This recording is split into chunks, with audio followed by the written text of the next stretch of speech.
Па сега кажи ми за кој месец зема плата ти? За септември, јас за март земав сега плата. Не, за септември ќе земаме, за август се земаме. А, за август, јас за март. Добро и? Па што бе и како што и? Како и? Што збориш? И ми деца имаме, и ми Што и? да јадеме. Заглавени сме по помпи, по кредити, по све сме заглавени бе. А добро, а што те викање? Не те разбирам. Па затоа што викаш дека не должиш пари. Па не, ти кажам дека долгот се намалува, не дека не се намалува, стои долго. Високи тонови си разменија приватните превозници и директорот на јавното сообраќајно предпријатие Драги Кушевски.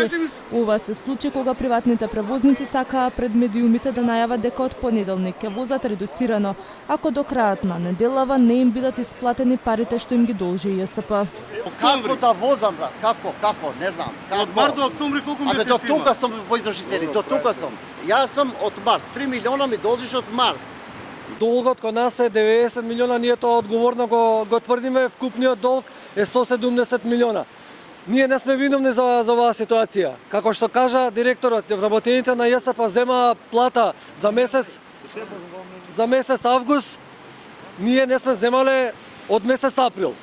Директорот на ЈСП пак тврди дека долгот се намалува и побара од приватниците да не манипулираат со граѓаните.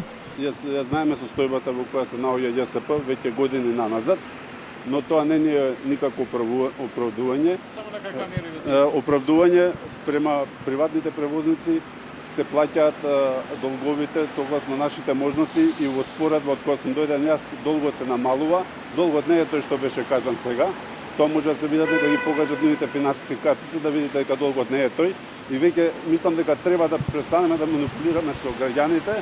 Ова не е прв пат приватните превозници да престанат со работа. Пред 2,5 години поради неисплатени средства ги паркираа автобусите, протестираа и ги блокираа булеварите, а градоначалничката на град Скопје им ги раскина договорите.